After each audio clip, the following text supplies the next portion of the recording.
Hi, Gina. Hello.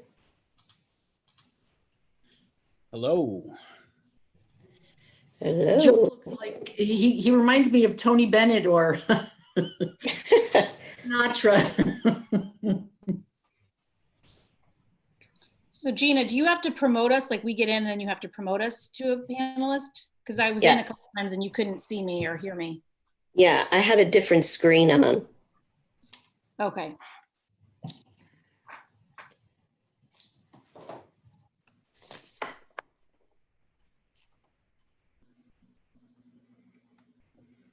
Who are we missing? We're missing Al and Charlie. Now you're at the beach, Joe. I like to travel. You know, this is about as good as it gets these days. Time traveler. Yeah, stay vacation, right?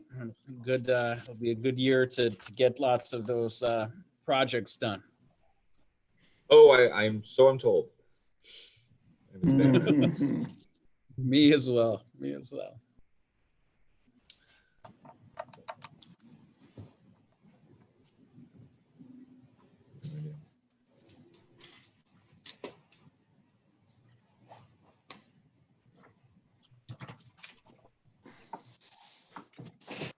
Like,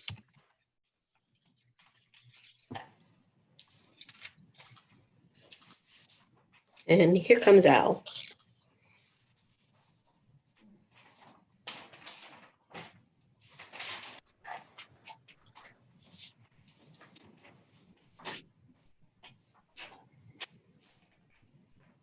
Hey guys.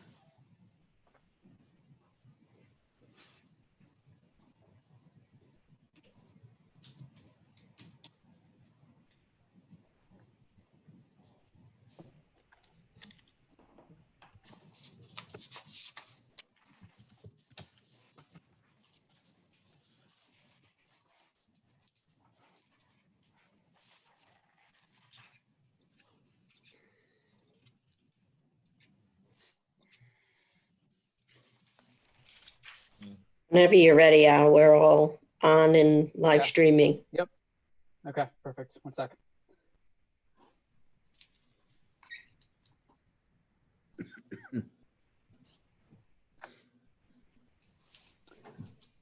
All right, we are back. If we could have Mr. Charlie Minton lead us in the pledge, please. I pledge allegiance to the To flag the flag of the of the United United States States of America and and to the republic for which it stands, one one nation, nation, under under God, God, indivisible, indivisible, with liberty and justice for all. Thanks, Charlie. Roll call will show that we are all present. Do we have any correspondence, Gina? I have none. Any announcements, Rich, before we jump into the agenda? Just our thanks for appreciation to the teachers. Last week was, even though it's a time warp, it's Teacher Appreciation Week, and they're doing a super job and really adapting to the new reality, and just had conversations with many of them today, and just how they're really working diligently to ensure the well-being of all the students. Greatly appreciate the support of the community in that regard, and correspondingly, I appreciate the input the community is giving me in areas that we're doing great in, areas for us to look at, because only through that process can we continue to improve. But again, I just want to say how proud I am with our teachers in this regard, and taking it on, that both individually and collectively. It's been a lot. It's number one, and then number two, with the social distancing aspect, et cetera. One of the things that does not allow us to necessarily do is to represent and to thank people in an appropriate manner for their many contributions. And tonight on our agenda is to accept the resignation of Ms. Cecilia Strino, we will do so certainly. But I just want to publicly make sure that it is referenced and voiced that we greatly appreciate, what she's done for our district and for our students and the staff members. Celia, you've created a strong foundation upon which we will be able to continue to grow. And I know this is not goodbye because you're just down the street and education is a small world, but in particular, I've valued our conversations and for what you've done for the students. So thank you from the Board of Education and myself and our teachers and our most importantly, our students. Thank you for your many contributions. Thank you, Celia. Yes, Thank you. thank you, and congrats on your move. Yeah, congratulations. Thank you. I'm not sure if I'm allowed to talk, but I just wanted an opportunity to thank you all for the incredible opportunity to serve your community and your family and your children. It's certainly something that is and will stay with me for a very long time as a very special experience and, a growing experience professionally. So thank you all for everything. Thanks for your service to the district, to the kids. Rich, any further announcements? No, sir. Okay, moving on to the main event, the budget. Okay, so in the 2020-2021 draft budget dated May 14th, you will see from the last meeting that on page 2, we have kept the tax levy at a 0% increase from this year to next year.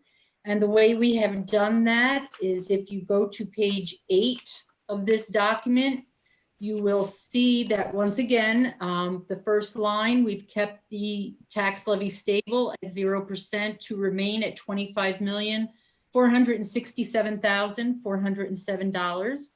And in Lisa, addition, I'm we're going sorry to interrupt for a moment. I have looked in all the documents in the library and the 2 in the agenda. I'm having the same trouble that some of the others had last week. I'm missing pages from it. Like I'm missing the page 6 that has the tax rate and the pie charts don't come in. I don't know if I'm the only one this time.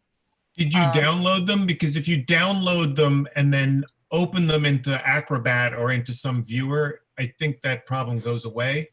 I Okay, think I'll it's try. because when you open them straight from the agenda, I think sometimes it has that problem. Yeah, that's right. I'll If try it's, that. if it's in the browser window, it comes out missing pages and pie charts, which is new since last week. But Charlie's correct.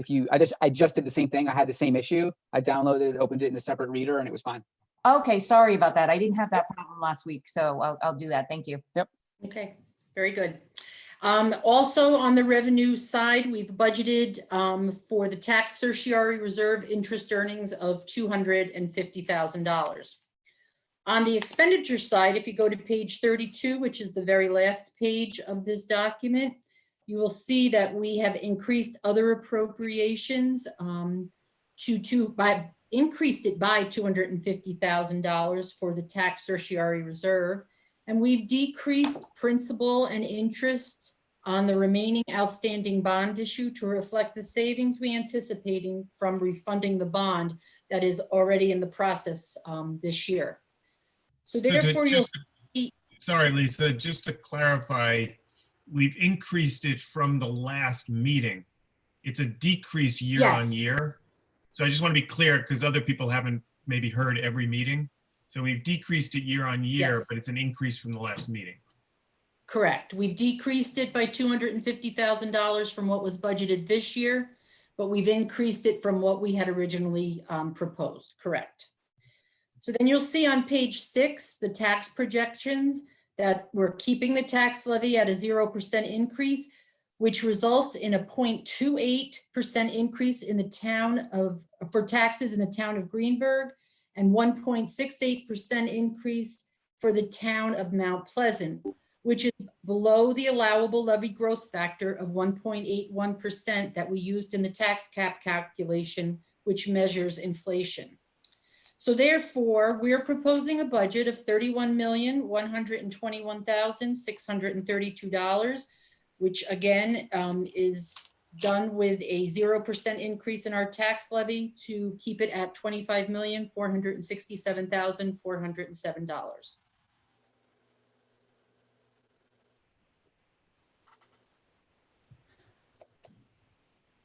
Thanks for that summary. Thank you, Lisa. You're And welcome. for staying with us on all these puts and takes on this over the course of the last Okay. month.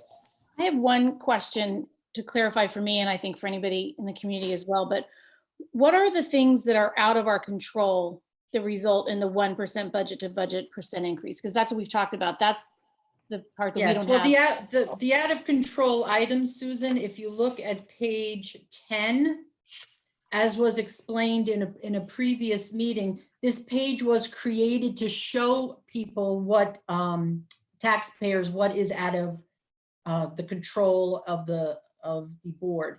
So it's employee salaries that are decided under a collective bargaining agreement, employee benefits that are dictated by whatever the health insurance increase is, employee retirement system, teacher retirement system, our debt service, which is set once we take a bond, the incarcerated youth program, tuition, high school tuition is set by those 3 sister schools.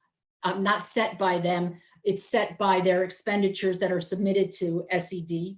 And then we have special education costs that we are mandated by students' IEPs.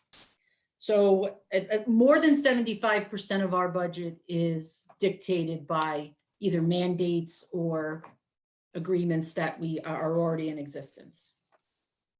The only thing I would add to that is that also, like every other household, we are subject to Con Edison and, electric costs, heating oil costs, water, et cetera. And those are outside of our control. But kind of like the bond, that's one thing I'm very, very proud of, is that we are in essence kind of taking control of those things with the bond by leveraging the very competitive rates and being really good stewards in that regard, saving anticipated $120,000 a year, which I just want to also make sure that we emphasize that we gave directly back to our taxpayers to ensure a 0% tax levy. But then in terms of utility costs, which are again out of our control, by looking at how we can mitigate those and by doing an energy performance contract, whereby the anticipated savings in the energy performance, once it's all completed, will be in excess of $100,000 a year. And so again, even though we have some of these costs that hit us and they're outside of our control, there are things that we can do to help guide that. And I'm very proud of the board for doing those things. Thanks for that explanation. Yeah, I just wanted to quickly also add that, the amount that we're putting in the taxer line or the other appropriations line, that's a big part of it and has protected the district well over the last 20 years by putting money in there for future settlements. So that's another part of the budget that we sort of have less control over. We could choose not to do it, but then the district would be paying it out later and it would be more expensive later. And that's about 7.5% of our budget. And Charlie, historically, was it not the case that there was even debt associated with having to pay off settlements? Yeah, no, that's correct. Historically, every couple of years, we would have a large settlement and the district would bond for it. So we would build up a lot of debt. It costs more when you do that. So yes, by saving for this, you accomplish 2 things. 1, you don't have to get the district into debt later when you have to pay it. And 2, as we're seeing with the settlement with the water treatment plant, which negatively affects the assessed values in the district, we're able to offset rising tax rates with that money. So it's accomplishing two important factors, which we weren't doing, years ago. Yeah. Great point.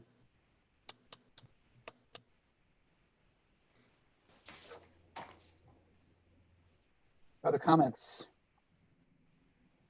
This is it. This is the culmination of a lot of work. So I think A lot of work. I think it's so great that we can provide good news at a time where everybody needs good news. The 0% more than ever to be able to say to people, hey, listen, I know things are hard, but your taxes aren't going up, at least from the school taxes. That's a nice thing. I think it's a really good time to do it. I don't want to undersell that because I think it's so important that people know that we care, because we do. And it's like, this is just one of the ways that we show it. That, and to be able to at the same time continue to invest in in the school. So to be able to have it both ways is special. So, and the result of a lot of long-term planning from those who came before us and from the folks who are at the table tonight. So thanks to everyone. Right. And without Yeah. adversely affecting our student programs in any way, which is also great.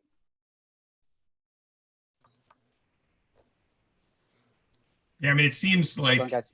it seems like a very quick discussion around the budget, which, the 7 of us have spent many meetings going through, and good point that the focus of this was on the programs for the students, and then also being fiscally responsible for the community. But a lot of time was spent to get to this point where we're just saying, okay, this looks good, let's vote on it. So it seems like we're going through it quickly, but we've spent a lot of time in the past. Yeah, stepping across the finish line after our marathon. Well, and a lot of the pieces just came together that we were able to act on, so. Yeah, I was going to say, and thank you to the administration for putting in our last minute changes from only a few days ago. So, and incorporating it. So thank you very much for that. You're welcome.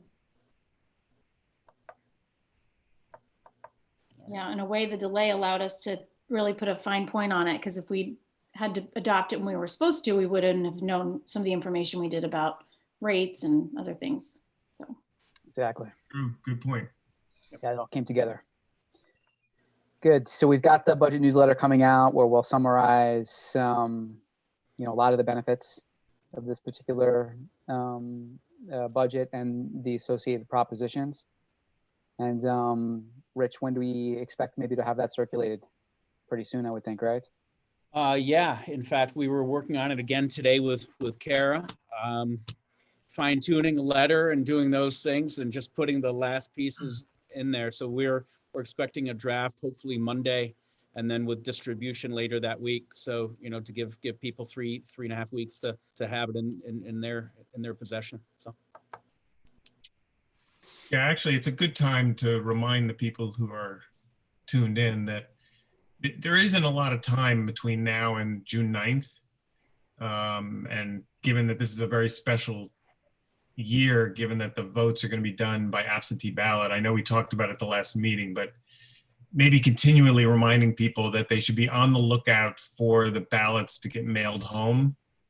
And when they get it mailed home, to fill it out and send it back in so that your vote's counted. Absolutely.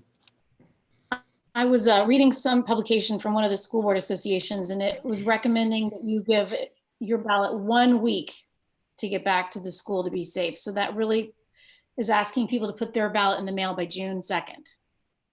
Yep. This is a very compressed time frame. So I agree, we got to keep reminding people, not let it get lost in a mail pile somewhere. Right, it's the stamp will be on it, right? It'll be a matter of they can open it that day, they can fill it out that day, they can put it in the mailbox the next day without needing anything else. And it's probably the best advice we can give them, because we all know what happens when you put something down. Sometimes it doesn't get picked up again in time. So Something else gets put right on top of it, and something else gets put on top of that, and then we know what happens. That's what happens in my house. Around when should they expect to be getting it? Boy, we were working. Gina, how are we doing on that? Expert. Well, assuming you all adopted the budget, I will get that number to the printer tomorrow, or That was a actually hint, by the way. That was a hint. tonight with the number. The ballot is ready. It just needs that number. They'll print it. I'm hoping they send everything out at least by Monday, and I get it overnight for Tuesday. And then Wednesday, we will spend the day stuffing and stamping or postaging. And, I hope it's out in the mail by at least next Thursday or Friday. We're going to get you a Which number, would be Gina. they'd get it the 26th, 27th. Yep. And then, like you say, I'll make sure that I continue to remind everyone that grab it, open it, sign it, do your thing, whatever it is, I Send just it right back. send it back. And, I just want to, point out again, is that, it's probably the most democratic process in terms of voting that I can think of in that, your vote absolutely has a direct impact. So, I urge people to exercise that right and then do it. So. Well said. Anything further? We are moving on to a review of the special meeting minutes from the 27th of April. I'll make a motion to approve. Can I have a second? Second, All in favor? yes. Yes. Yes. Was it Yes. everybody? Yeah, Yes. okay. Now on to the regular meeting minutes from the 29th.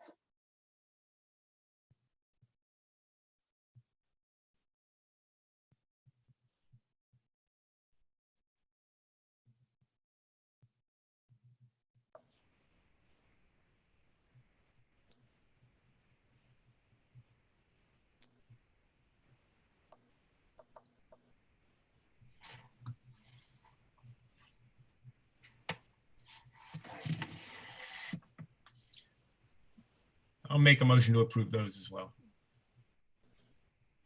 Can I have a second?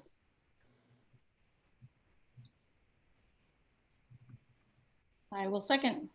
All in favor? Yes. Yes. Yes. Everybody's okay? Yes.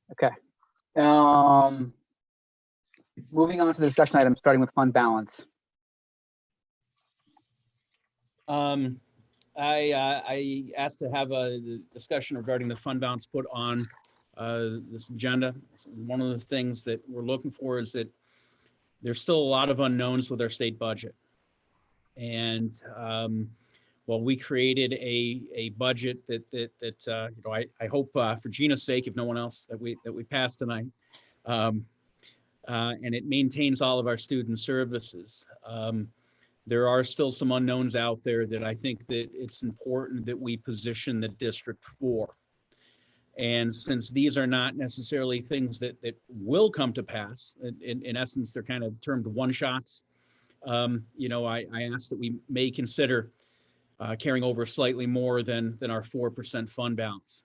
Specifically, coming back next year, from being out for 15 plus weeks, one of the things that I'm very concerned about is the transition back to school for some of our students. And it is my feeling, though that I don't know, that we may need some additional support in terms of their emotional and mental well-being. And we do have some people outside of our district, very talented individuals who we currently work with, that we could tap for some more support in that regard. While it's not something that I have built into the budget proper, I did feel that it would be a great opportunity to discuss with the board the ability to carry over, more than the 4% tax gap, with the understanding, obviously, that if those one-shot items did not come to pass, and by one-shot items, I say student support, could be a possibility that we have. We also have some additional trainings we'd like to do for our teachers, specialized in that regard. And then the third one is that the governor still hasn't told us anything about what sort of reduction, he is planning. There's been a lot of sound bites out there, for everything from 5% to 20% to who knows what. But I do think it would be important to have a bit of a war chest available to help maintain our programs and insulate our taxpayers in that regard, should it comes to pass.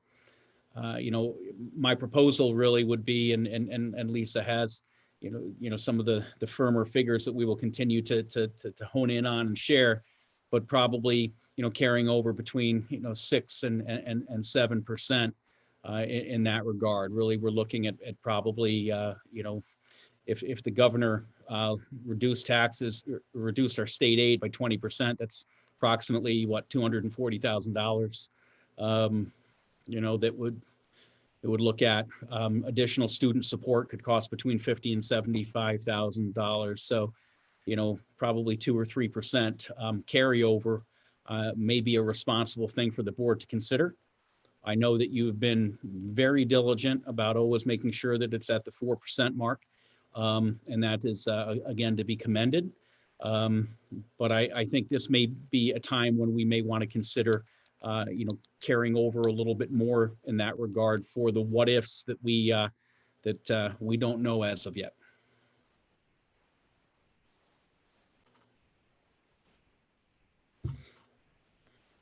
And Rich, just to remind the board and the community, if those additional expenses or the reductions in state aid do not materialize, what happens to the money in that undesignated fund balance? Well, I mean, the direction is our ability is to then give it right back to our taxpayers that following year and taking it, straight off the tax levy, number one. That's, one thing which is, easy peasy straight through. Other aspects would be if there was other one-shot expenses out there that came up that we could utilize that money for. And again, by doing that, invest and save, having to ask the district residents for additional taxes in that regard. Say your flux capacitor or what have you blew up and you had to pay for that. So, it's a good position to be in. It has to go back to the taxpayers in a shape, manner, or form. If you utilize it, in an overage in that manner. But again, it may be a responsible thing to do, really in long range planning to, prevent having to ask for a larger increase. Yeah, so the way I see it, we're coming to the end of this fiscal year. We have some money remaining, some surplus from this current budget.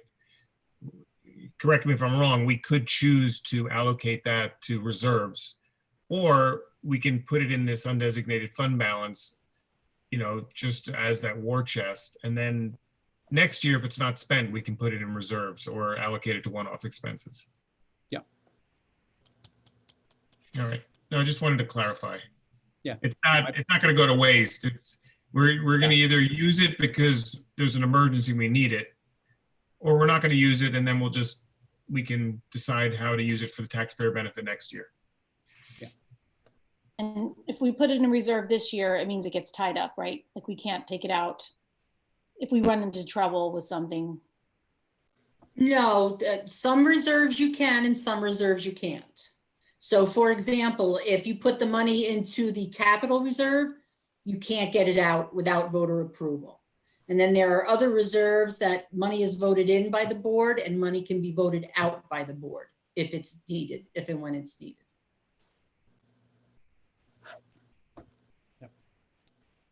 This was the most flexible of the reserves, is it not, Yes. in that regard? Okay. Yeah, I think it's very transparent. So we could put it into another reserve that then we vote it back out of, but this is very transparent. And Rich, thank you for bringing it up, because I think it's important for us to discuss, in public, that we're going to go over the 4% cap, or we're going to consider that. I think it's important. And what are I the agree. possible consequences to us for going over it? For the district? Well, so each year, we're audited by the comptroller, and any district that is over 4%, the comptroller, provides us a letter and recommends that we make sure that we stay within 4%. The reality is that in how responsible this district has been, both now and in history, if you're carrying over with so many unknowns next year, 3 or 4 additional percentage, they're going to send the obligatory letter, but that is the extent of it. If you were carrying over 20 or 25%, that could be a different thing, and that's irresponsible. But I don't see it as a huge negative. So. Okay, thanks. I agree. Appreciate the explanation, and I totally agree that it's warranted given the extraordinary year that we've had so far, and we will continue to have. Anything further on the fund balance? If not, we're moving on to the Zoom meeting that's contemplated around the EPC and tennis court and generator. Yeah, and actually it's going to be specifically tennis courts and generator, because I think we've covered kind of the EPC both in our meetings as well as approving it, and the flyer that'll go out immediately. But with our tennis courts and the generator proposed project, and again, a really clear project that we have reserves for and that will be 100% funded. We've had a great deal of discussion about this really since, gosh, I don't know, November, right? Or earlier when we came on board to talk about this.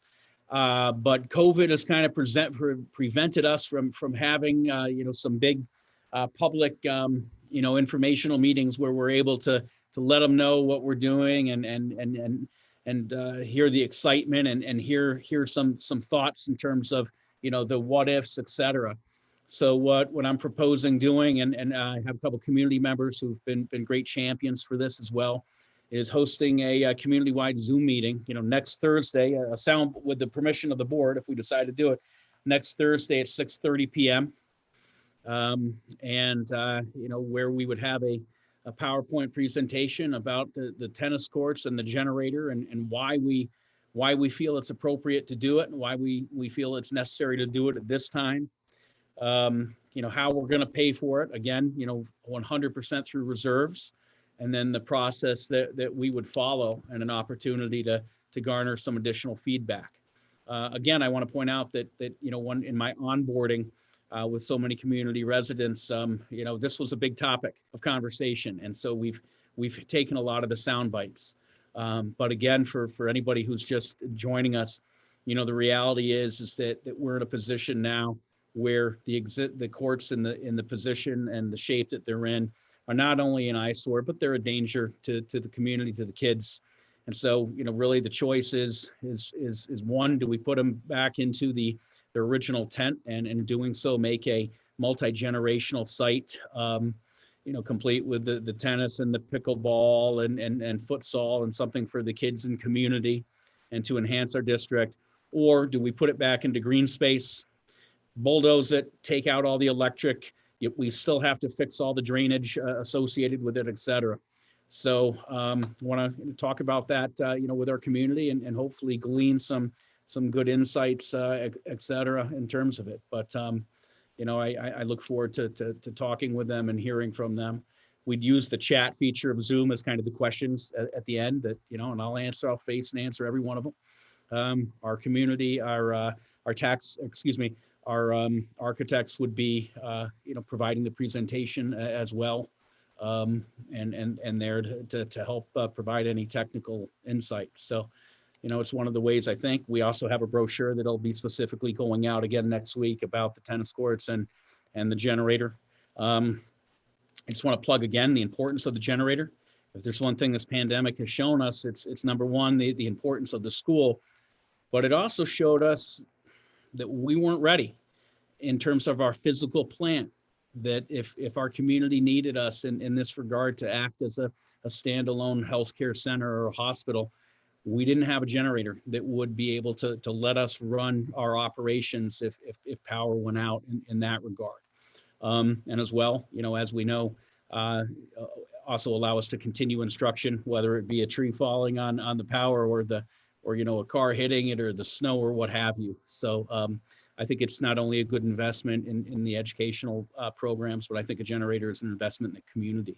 So there, and again, we have the reserves for it through careful planning. And so by doing it at this time, I absolutely believe, as do the architects, that we'll be able to leverage probably the best building rates that have been out there in a very long time.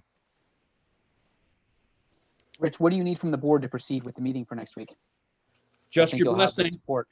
Yeah. Yep. Any And, you know, objections to doing this? I think everyone's 150% on board with doing this, Rich. So, Right. right. and thanks for arranging. Yeah. Joe. Yeah, and the only possible suggestion I might make is if you can record it on YouTube and let people who may not be able to make it. Yep. I think it'd be great. It's Okay. fantastic. How do you plan on Thanks, Joe. publicizing it so people find out about it? Yes, absolutely. I'll put something out, tomorrow on all my website, email blast, etc. I would ask the foundation and the PTA and any other community groups to do it. I'll shoot it to the, put it on Instagram. I'll ask the fire department to share it. And we also have spots set up with the radio to let people know in that regard. And I'll also, Gina, if you can remind me to look into just all of the channels that we utilize when we call school off or what have you. We also call the radio stations and TV stations and things. So we'll hit them in all areas. Great. Beautiful. Yep. And we'll have a follow-up if necessary. So it's an open process. And again, it's exciting in that regard. So. Super, Rich. Looking forward to it. Yep. And I apologize, the only other thing I would point out is that so many of the ideas and things that we think, just as Charlie pointed out that I actually, we all pointed out that, the fiscal condition of the district right now is based upon a lot of, work done previously by others as well. So much of the information regarding the needs of the complex was taken from the contributions of many of the committee members who served in previously. I just want to make sure I give them a nod because, sometimes your work isn't directly, seen, but later on it always comes around. So absolutely appreciate them. I mean, to that point, Rich, I would just mention, like you said, we've been talking about it since November, but actually this community's been talking about this for so many years. And the different community members have been working on all sorts of different, scopes for this project for a long time. So I think that's right. You have to acknowledge all the work that's gone in over a period of years. And we're looking at a report from 1997. So remembering the history that this has been a long time in the making, and I'm happy we're going to take this to the voters now and give them their say in it. Absolutely. Rich, for that Zoom meeting, do you want to have 2 board members attend, or how do you want to proceed?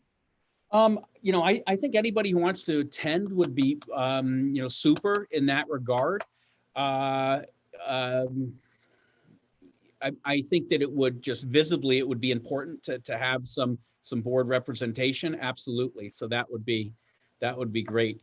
Come one, come all. I think that would be super good suggestion in that regard. And then again, we would have a quick presentation by our architects and by myself, really kind of outlining the process, that we've followed, as Susan pointed out, not since November, but since 93 or 97 or whenever, and all the alliterations and what brought us to this point. And also why financially it's the right time to do it, and why it's important to keep going forward at times when people may be, prone to pause and say, oh, we can't do anything. To me, read a really good article recently about that. Thank you, board member. It's when you have opportunities like this that you have to go forward for the welfare of the kids and the district. So. Can I ask another question? Is the proposition wording going to be in the budget newsletter so that people can see the wording for the EPC, the tennis courts, and the generator? Yes. Yep. Great, thank you. Yep. Absolutely. With the wording with explanation. Yep.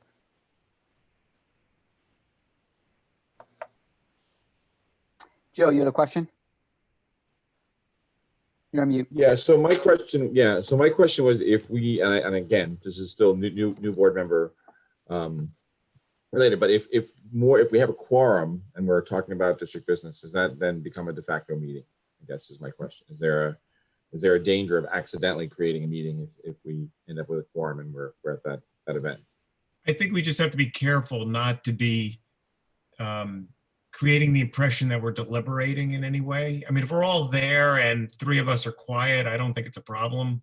I think also if on that Zoom meeting, you and I and then Kasama started having a conversation, that would be a problem. But I don't think there's a problem for us to all be in attendance. We just have to be very careful that we're not all talking and creating the impression that we're talking amongst ourselves in front of people, because that's a meeting. Thank you. I mean, the way the board has done this in the past is actually had a discussion at this meeting. Okay, which two people are going to be there? I don't think it's a problem if more than two of us are there, as long as we're all careful not to have a discussion amongst ourselves. But I agree. And Joe, good question. The answer to your question is yes, there is a risk that is technically possible that we could stray into that territory. We'll just have to be, to Charlie's point, vigilant and mindful of the boundaries and make sure that we're not deliberating. We should be fine. And, I'll perhaps even frame that right up front. It's like, I appreciate our board members being here. They're being here, they're attendees at this meeting, and they're listening to what goes on because they care about the community, but they're not participants in that shape, manner, or form. So I won't be able to attend, so I appreciate that there's going to be a recording. I'll definitely watch it after the fact. cool.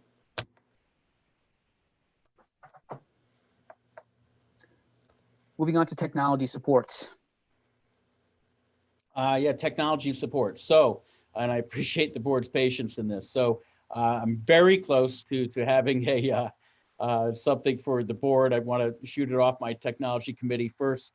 I think one thing that remote instruction has taught us, I think it's taught us two things, two basic lessons and a whole bunch more. One is the vital necessity of technology and the power that the technology has to play as an educational tool. And then correspondingly, how vital it is to have the support in place for that technology, not only in the back room, keeping it running, but in those classrooms, working with the kids and with the teachers, but also the vital necessity of having someone to plan for things like this and to really create systems that allow us to seamlessly move towards specific goals, all working in a symbiotic fashion.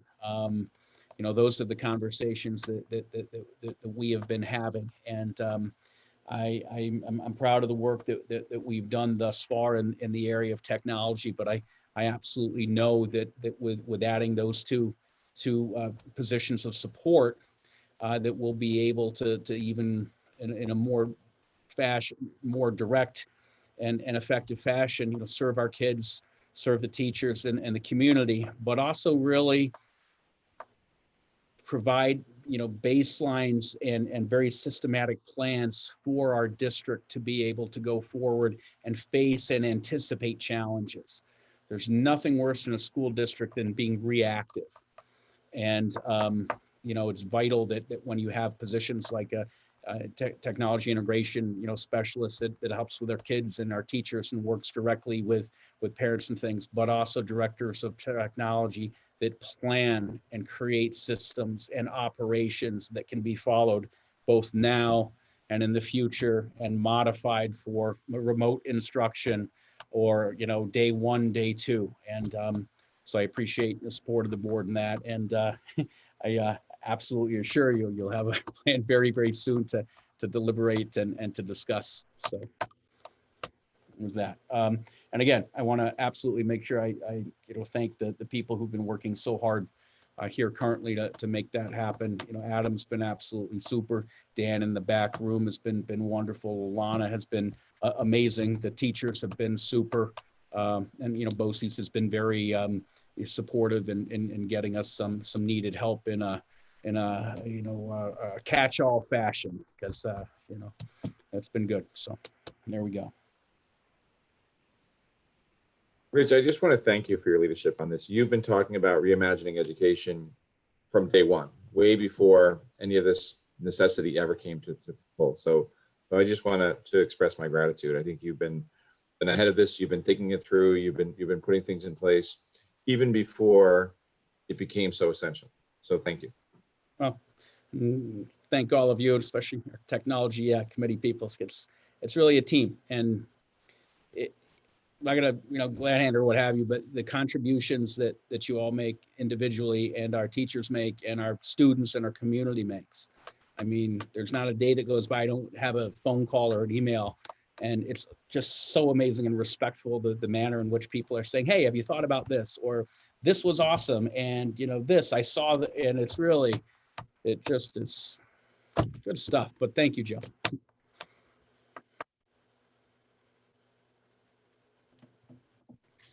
Graduation. Graduation. Okay.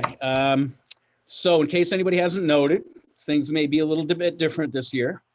And one of the things we've discussing is this, just how important 8th grade graduation is here, and how vital it is that we make sure that we have, to the greatest extent possible, we capture all of the traditions, that we really understand that this is not just an event in the life of one of our students who will be leaving us and the parents, but in the community, and that we have generations and generations of people who have been through these walls and have gone through that ceremony and the importance of it as really a commencement, kind of a little over halfway, right? I give a halfway speech, say, "Hey, parents, I think you're going to make it. You're halfway there," right? What is this? I don't know, 3/5, I guess. And so, with that, we're working very hard to make sure that we have a to the greatest extent possible, a great celebration of their work here. For some of them, they've been here for 10 years. And so we've already met as an administration. We've met as a subcommittee with our school counselors and Sheila and other people. We are meeting as a 7th and 8th grade team to talk about it. We have a survey going out to our kids asking what are the elements that you want most in the graduation. We are garnering the input from parents in terms of what are those important aspects, as well as reaching out to community members and things, saying, "Hey, where have you been?" Much of what we will be able to do will be based upon New York State guidance. I do know that many districts are renting out, drive-ins and having socially distanced cars and then people up there, et cetera. We're going to do whatever we can to make it a special day while also maintaining the health and safety of everyone. And so we have some good ideas that we're obviously, percolating. We recognize the importance of it and the significance of it. And so, anybody who has some thoughts, et cetera, let us all know, because, together we're strong. So, that's where we are right now. So, we're hoping to, it'll be awesome if people said, okay, you could, be together or be here and that. We don't have any guidance like that yet. But we're working kind of towards any eventuality. Rich, you have any news from any neighboring or partner schools on what they might be doing? Although theirs would be high school, but. Yeah, but similar, right? So good point. So next week, actually, I'm meeting with 4 area high schools, and we're having a Zoom meeting, which is awesome. And we're talking about, graduation, but we're also talking about next year and really how we can work together. So we are garnering that information because it's very important that we're all aware, what's going on in our local communities, and so we can possibly support one another if necessary. So yeah, we are. Yep. Rich, thanks for putting such thought into this. It's a special rite of passage here. I haven't lived here for a million years. So it's my 5th year. And, I've been to, 4 of these ceremonies to watch, and part as board member. And also my daughter graduated last year. And it's just, there's something about it that gives you chills. It's just it's so intimate and special. And I think, for lots of the folks, and you mentioned some people who've been here 10 years, who've been waiting for this moment. I can imagine, what must have been going through their minds when they contemplated what might happen to that ceremony. So the fact that you're putting a lot of forethought into making it as special as possible means a lot to the folks in this community, I can assure you. So thank you for doing that. Cool, thank you. Yep, it is. It's a big deal.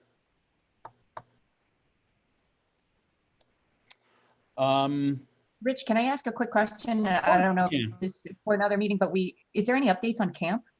Thank you. In fact, I apologize because I am absolutely certain that I sent out something that said, hey, let's put, camp and pool on here, but guess what? Rich didn't send it. So thank you for the indulgence for the board if you allow me to speak to that.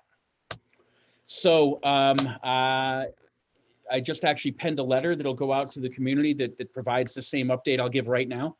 And that'll go out tomorrow. Carolina's, putting finishing touches on it, make sure I spelled the correctly, that sort of thing.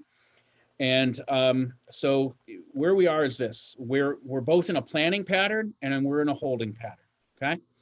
The reason that we're in a holding pattern is because our ability to open camp and our ability to open the pool is predicated upon the New York State Department of Health, as well as the New York State, Department of Parks and Recreation. And we don't have any guidance as of yet on our ability to do that. Okay, so that's the holding phase. The planning phase is we've been having weekly meetings about the pool with Jeff McClung, who is our pool director, our pool manager, the company that we contract with to open the pool and keep it going, to provide all the lifeguards and things. And I have to say he's been outstanding in terms of being on top of this. He's been providing us information from USA Swimming, from the United States Department of Park and Recreation, those sort of things about some of the guidelines that other states have already put into place. And this allows us to conceptualize what would be necessary for us to be able to open the pool and some of the confines we would have. I'm also very appreciative. Some great community members reached out and provided some thoughts. Number one, about the importance of the pool in the community, but also some suggestions on how they could help in that regard. And that again just shows what this place is, right? It's awesome. And so we have been working, Don, Jeff, myself, Carrie, and Ryan, in terms of the pool, of creating some orchestration plans. If we're able to open it, but we're not able to have bathroom facilities, what does it look like? Okay. If we're able to open it, but we're not allowed to have deck furniture and you have to bring your own lounge chair, what does it look like? How do we make sure that we have correct spacing? Do we have to, have stenciled numbers put on or what have you, that sort of thing?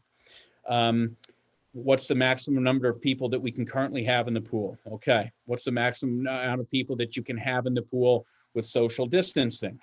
Okay. How would we orchestrate that? And so, Jeff has been great.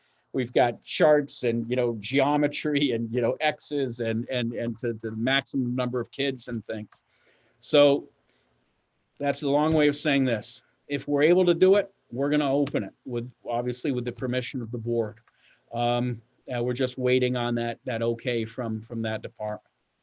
In terms of the camp, we're in a waiting program because, we haven't heard from New York State. We're in a hope and a planning process. We've extended registration through May, with the hope that we hear, in the next couple of weeks, whether we're going to be able to open.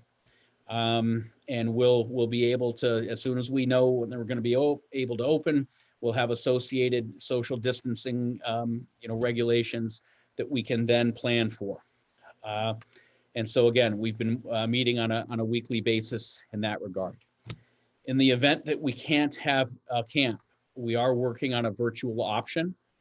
And that virtual option would be one where the kids would be provided with virtual opportunities, that they would be able to do, at home or what have you. So, okay, so today, it's, okay, you have, I don't know, your I don't your treasure hunt, and that entails this, this, and this.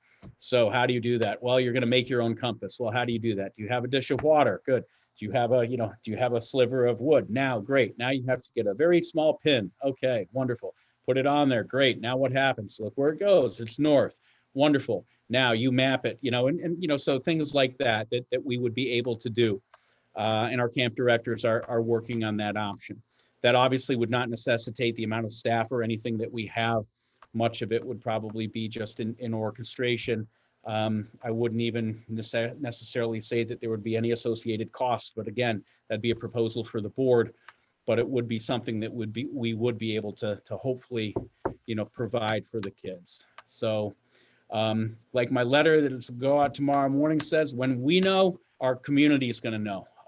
But we're prepared to open both if we're allowed to do so. Good question, good update. Thank you. Rich, I think this goes without saying, we're subject to Governor Cuomo's reopening plan, aren't we? Yes, ma'am. Yep. Okay. Right. And the governor has not said that anything about school, when they'll be reopened, what that looks like, summer camp. There's been no guidance officially. Is that correct? we have received no guidance in terms of opening our campus to whether it be to summer school or whether it be to camp. Right. So- We've been told to make plans. I mean, the way I read the plan, education and recreation are in phase 4. So I know that there's no direct connection, but I help run a softball league in New York City, and the New York City Department of Parks and Recreation has canceled all permits for the parks in New York City for the summer. I just got an email today saying that they've made the decision today that there will be no summer leagues, no activities in the parks for the summer, organized activities. Jeff sent us yesterday that one of the local townships has canceled their pool for the year. And, without any guidance in that regard. One of the things that's interesting about a pool is that some studies have shown that obviously the chlorine and things, kills and dissipates the germs and things. So it's really off deck and social distancing and cleaning protocols that are involved. So, yeah, there's lots out there. I definitely think it's premature to make a decision, but it's just, we've got to be like really realistic in that those categories are phase 4 activities, and we're not even in phase 1 yet as a region. So it's, Yep. I don't know. And The governor, I'm sorry, Kasama. oh no, do you want to go first? No, after you.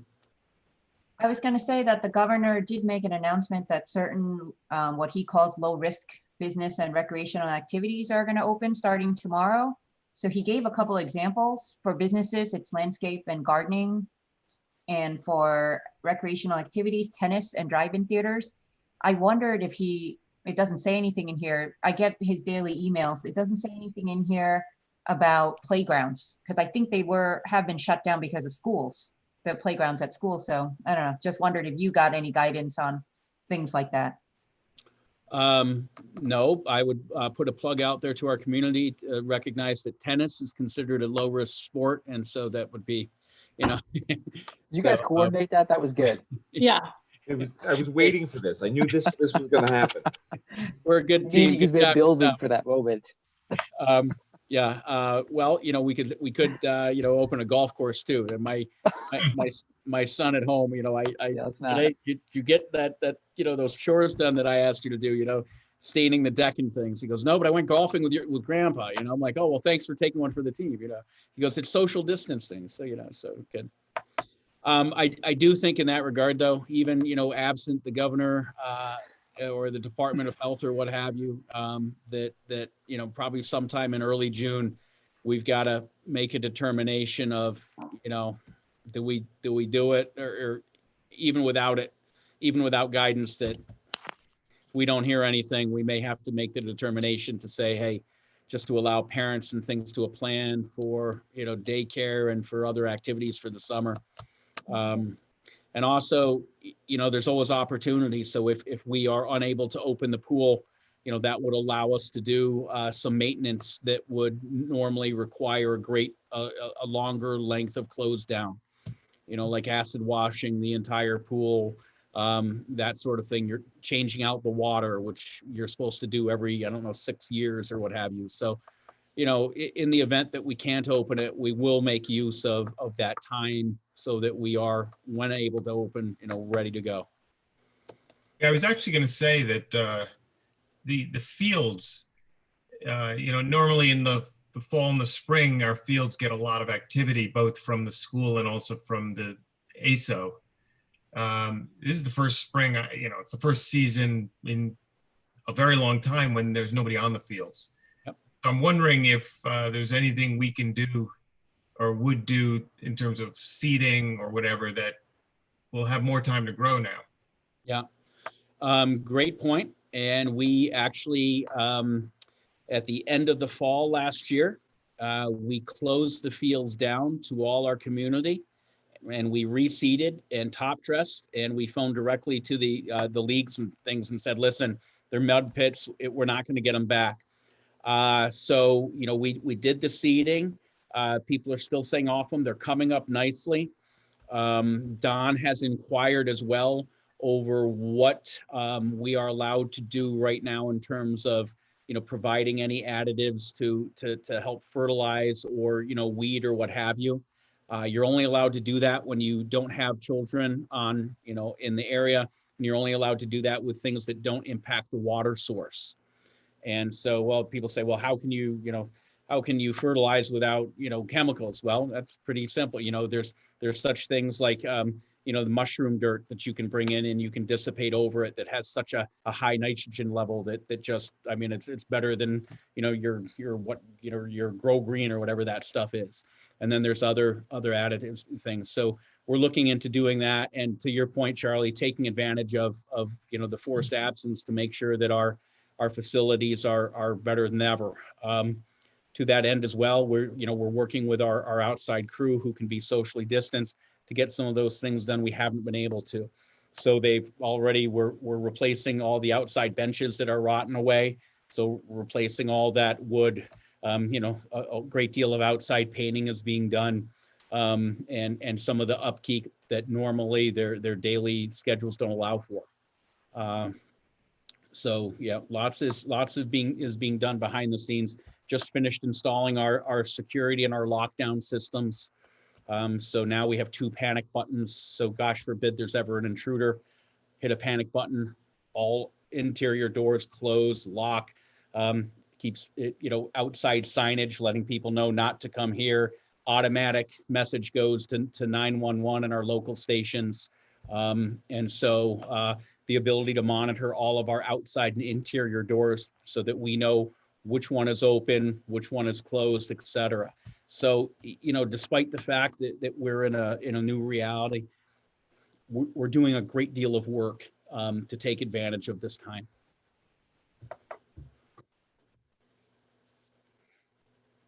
Those are all the discussion items I had. Thank you, Rich, and everybody. Moving on to consent agenda, I'll make a motion to approve a consent agenda. If I can have a second, please. Second. All in favor? Yes.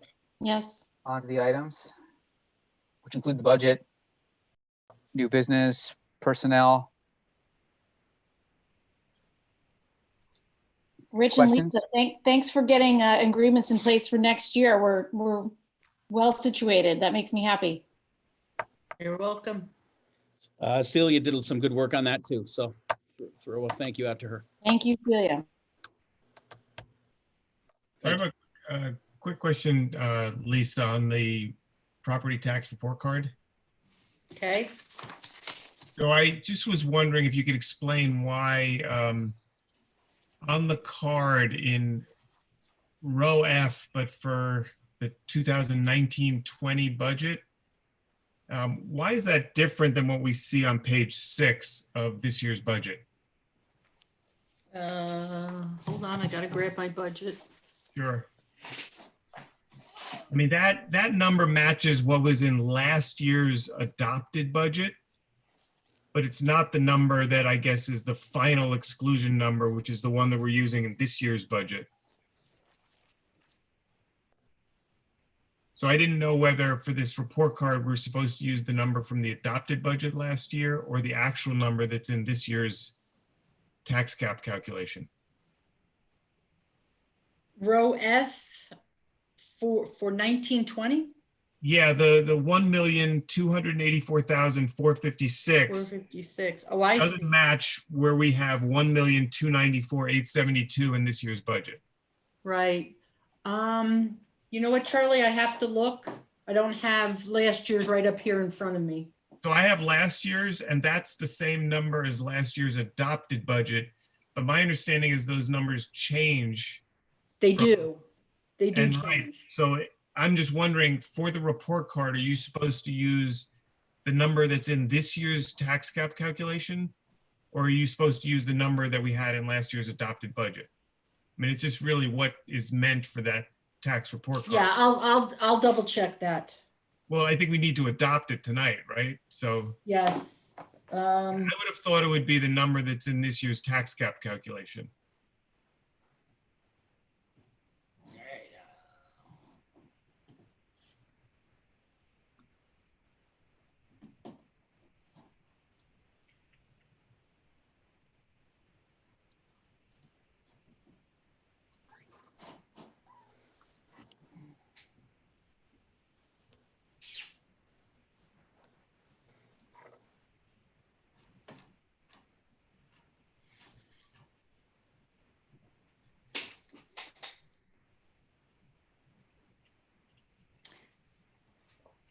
So on here, oh, you're saying on here. Oh, I see. Okay.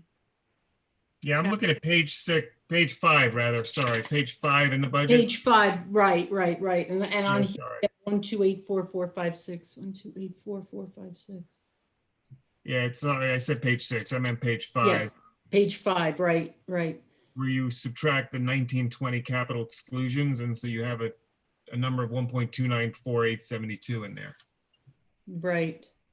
I would go with what's on the tax cap. So we need to change the report card to the 1,294,872.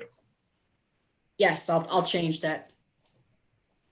Charlie and Lisa, I was just looking at the property tax report card from last year, and the number is different as well. So maybe it's, like you said, if it changes, maybe it's not, I mean, I don't know what the right number should be, but it looks like it's changed since Changed. last report card too. I'm sorry, could you repeat that, Kasama? I'm just looking at the report card from last year because you made me think about maybe it changed in that too. So if I look at the one from last year, it said the proposed, and we submitted this through Jeff, was 1779458. And that's not the number at all. So you're saying that in last year's report card for the 1920 budget, we had a different number than what was in our actual budget? It looks that way. Okay, I don't think that's right. Um, We must not have caught it last year. I would have thought the report card should mimic our tax levy limit calculation, or our limit calculation should mimic the report card, one or the other. I agree with you. I'm just looking now, going back even one more year to look at 1819, and those two numbers from property tax cards do seem to match. Match with the budgets? That I have to open up another document, but That's match, what you'd have to match it with. That's the match with point. each other, and then I have to open up the budget. Well, yeah, I thought when you said it was matching, you were matching it with the budgets.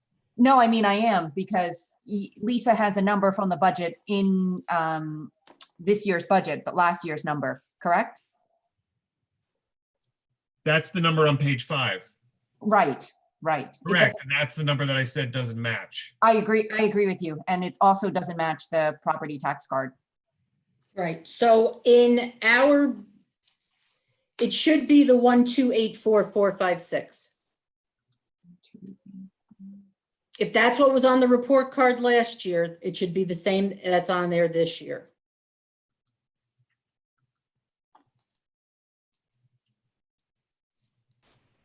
All right. If that's what it's supposed to be. It Yep. just seems strange I that they s- want that number and Yep, not the I actual see. number. Yep, I see what you're saying. Yep.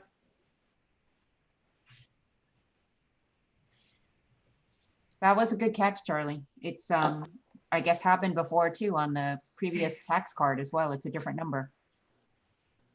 Well, they do, yeah, they change every year what their asks are. All right. Thank you, Charlie.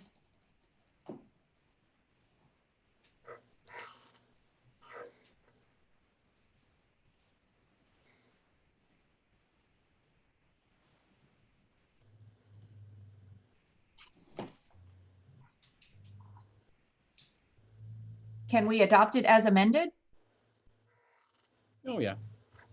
Well, Yeah. I thought Lisa said we don't have No, to amend it. the property tax report card that you have is correct. Okay, good. Yes.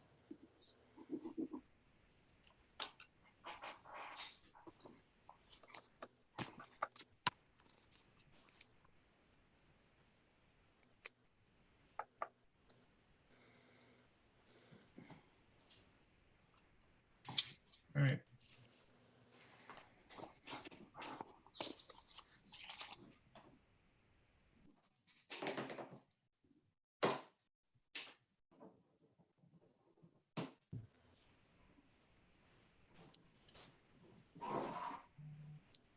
I'm sorry, Al, where are we at right now?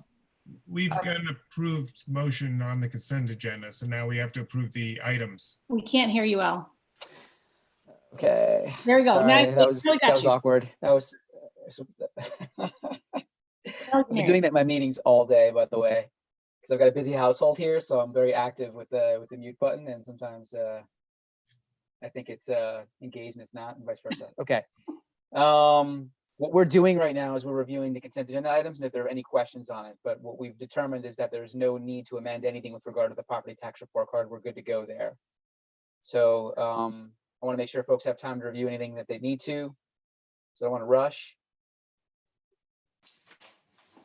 But if we're good, then I'll move for a vote on the items.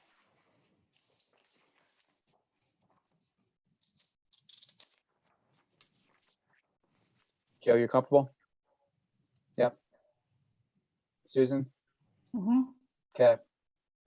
All righty. So I'll make a motion to approve the consent agenda items. Second. All in favor? Yes. I think Susan just edged you out there. Yes. Okay. I needed to We jam can- on the buzzer. We make it competitive. It's like Jeopardy. I'm gonna say yes. And I saw you physically going for the mute button. but you- I hit the button, but it was the wrong button. The next meeting is on the 27th. And I will make a motion to adjourn the public session. If there's no I'll further second that comments. Can we just acknowledge it's before 9 o'clock? That's great. Yeah, And then we don't have another meeting until the 27th? yeah. We're used to 2 a Schedule. week. Don't get lazy on me here. Come on now. We'll see you next week at the tennis Zoom meeting. Hey, all right. There you go. Sounds good. Thank you, everybody. Thanks for all the Yeah. hard work in getting us to this point, everybody. Have a great night. Have fun, Tina. Take care. Thank you. Good Good night. night. Take care. Enjoy your Yeah. evening.